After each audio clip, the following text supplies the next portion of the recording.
सबको जय मसीह की। आज मैं बहुत ही खुशी के साथ एक बहुत ही महत्वपूर्ण संदेश को आपके सामने लेकर के आया हूँ। परमेश्वर के अतुल्य खजाना में आप सबका बहुत बहुत स्वागत करते हैं। आज हम लोग ऐसे 4 गंभीर और बहुत ही भयंकर पापों के बारे में जानेंगे। ये पाप अगर किसी के जीवन में हो, वो कभी भी आत्मिक जीवन में आगे नहीं बढ़ सकते हैं। बढ़ना तो चाहते हैं, लेकिन दिन प्रतिदिन ये चारों पाप उसको नीचे खींचते हैं और वो आत्मिक जीवन में आगे नहीं बढ़ सकते हैं। और इन पापों से कैसे बच सकते हैं, कौन बचा सकता है, वो भी हम लोग देखेंगे। और परमेश्वर हमें सहायता करे इनको समझने के लिए। आप जब वीडियो को देख रहे हैं, पूरा संदेश को जरूर सुने, जरूर देखें, ताकि परमेश्वर आपको आशीष दे और इन पापों से बचने के लिए सहायता करे। हम लोग जब भजन संहिता 25:7 को पढ़ते हैं तो वहाँ पर राजा दाऊद इस प्रकार से कहते हैं, हे यहोवा, अपनी भलाई के कारण मेरी जवानी के पापों और मेरे अपराधों को स्मरण न कर, अपनी करुणा ही के अनुसार तू मुझे स्मरण कर। हम लोग यहाँ पर पढ़ते हैं जवानी के पाप। दाऊद कहते हैं, मेरी जवानी के पापों और मेरे अपराधों को स्मरण न कर।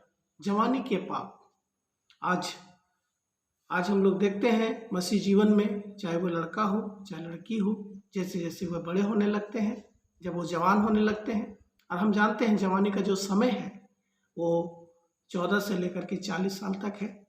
और इस टाइम में उनको ताकत रहता है, उनका आँख में अच्छा रोशनी रहता है, वो देख सकता है, सुन सकता है, बोल सकता है, और वो किसी के कंट्रोल में नहीं रहता है। और उस समय में वो अपना मनमानी करता है। हम लोग सर्वोपदेशक उपदेशक में पढ़ते हैं, हे जवान, तो अपनी आंखों के अनुसार चल और अपनी मनमानी कर, लेकिन याद रखना परमेश्वर तुम्हारा न्याय करेगा। प्यारो, जवान लड़का लड़की भाग जाते हैं, अपना मर्जी से शादी विवाह करते हैं, अपना मर्जी से जीवन जीते हैं, नशा पान करते हैं और जवानी के पाप में लिप्त हो जाते हैं। और हम बाइबल में कई उदाहरणों को देख सकते हैं जो जवानी का टाइम में लोगों ने किया हुआ है। और ये जवानी का जो पाप आता है, वो सोचने लगता है कि मैं सब कुछ कर सकते हैं, मुझे परमेश्वर का ज़रूरत नहीं, मुझे बाइबल का ज़रूरत नहीं, मुझे कलीसिया का ज़रूरत नहीं, मुझे प्रार्थना का ज़रूरत नहीं, मुझे परमेश्वर का संगति का ज़रूरत नहीं। और वो धीरे धीरे नीचे गिरने लगते हैं। वो किसी का कंट्रोल में नहीं आते हैं, वो अपना मन मर्जी जीते हैं। जवानी का टाइम में वो सोचते हैं कि मैं ही सब कुछ हूँ, परमेश्वर कुछ नहीं है। और उस समय वो क्या करते हैं, भटक जाते हैं और परमेश्वर का रास्ता को छोड़ करके उस सांसारिक रास्तों में आते हैं और भटकते भटकते इतना ना दूर चले जाते हैं कि वो जवानी के पाप में फंस जाते हैं। प्यारो, हम जानते हैं इस दुनिया में कितना जवान लड़का लड़की है जो शैतान कैद करके रखा है। इस जवानी का टाइम में उनको ऐसे ही जाल में फंसा कर रखा है कि वो आगे नहीं बढ़ सकता है। इसीलिए यहाँ पर राजा दाऊद कहते हैं कि हे परमेश्वर, मेरे जवानी के पापों को, अपराधों को स्मरण न कर। क्योंकि दाऊद भी एक जवान व्यक्ति था। छोटा से ही उनके जीवन में परमेश्वर के प्रति बहुत विश्वास था।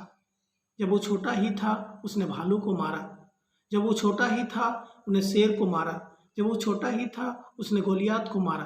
परमेश्वर के पीछे चलने वाले, परमेश्वर को प्यार करने वाले, यहाँ तक कि परमेश्वर भी इनको पसंद करता था, मन का जैसा था। इनके भाइयों को नहीं, परमेश्वर ने इनको चुना। लेकिन फिर भी दाऊद यहाँ पर ये कहते हैं कि मेरे जवानी के पाप को परमेश्वर याद नहीं कर रहा।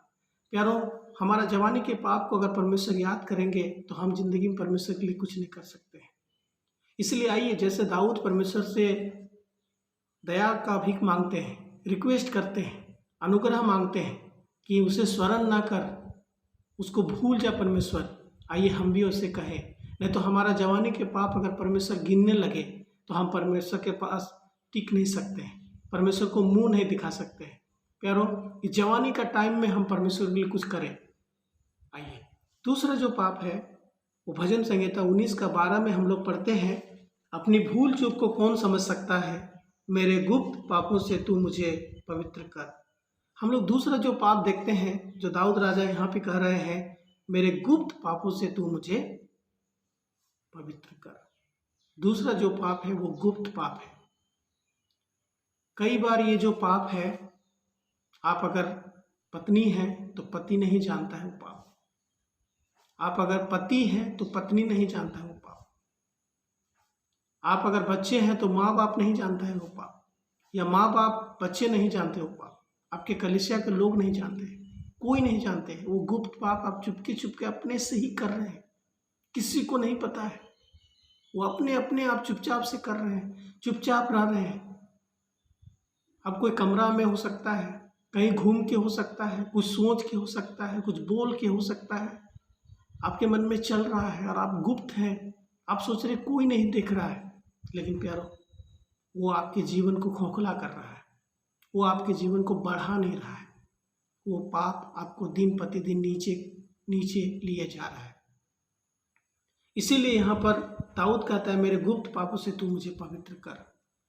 वो जो पाप है उससे हमें पवित्रता मिलना जरूरी है, उस पाप से हमें बचना जरूरी है। अगर वो पाप हमारा जीवन में रहे, दाऊद भी गुप्त पाप किया था, आप लोग को पता है, बत्शेबा के साथ में, लेकिन परमेश्वर को पता था। और उसके बाद दाऊद के जीवन में कितना तकलीफ आया वो भी आप जानते हैं। वो पाप उनको हल्का नहीं हुआ, वो पाप उनको सजा मिला उसके लिए। प्यारो, कितना भी गुप्त पाप क्यों ना हो, आप समझ रहे हैं कोई नहीं जानता है, मेरी माँ नहीं जानती, मेरा पिताजी नहीं जानता है, मेरा पति नहीं जानता, मेरे पत्नी नहीं जानते, मेरा कोई नहीं जानते, लेकिन एक जन जानता है। आइए इस गुप्त पाप से भी हम बचें। आप कभी भी छिप के करते हैं, एक दिन उजागर होने वाला है, कभी भी इसको हल्का ना लें। आइए इस पाप से भी हम बचें। तीसरा जो पाप है वो भजन संहिता 19:13 में लिखा है, तू अपने दास को ढिठाई के पापों से भी बचाए रख, वे मुझ पर प्रभुता करने ना पाए, तब मैं सिद्ध हो जाऊंगा और बड़े अपराधों से बचा रहूंगा। तीसरा जो पाप है वो ढिठाई की पाप। ढिठाई का बोलने का मतलब है जानबूझकर किया हुआ पाप। हम जानते हैं चोरी करना गलत है, हम जानते हैं झूठ बोलना गलत है, हम जानते हैं गाली देना गलत है, हम जानते हैं शराब पीना गलत है, हम जानते हैं नशापान करना गलत है, फिर भी हम करते हैं। कितना बार हम जानबूझ के करते हैं, सब चीज़ को हम जानते हैं और फिर हम उसमें कूद जाते हैं और फिर हम बोलते हैं कि मेरे जीवन में ऐसा हो गया वैसा हो गया। ढिठाई की पाप, हम जानते हैं गलत है, मैं गलत कर रहा हूँ, फिर भी लोग करते हैं, अपना मर्जी से शादी करते हैं, जानबूझ के। जब परेशानी में आते हैं तब लोगों को बुलाते हैं, मेरे लिए प्रार्थना कीजिए, परमेश्वर से मेरे लिए प्रार्थना कीजिए, परमेश्वर मेरे लिए रास्ता खोले। प्यारो, कई बार हम ढिठाई के पाप करते हैं जानबूझकर। बहुत सारे लोग जानबूझ के पाप करते हैं और बोलते हैं हो गया अनजाने में। प्यारो, होता नहीं है, हम जानबूझ के करते हैं। क्या ये गंभीर विषय नहीं है? आइए उस जानबूझ के पाप से भी हम बचें।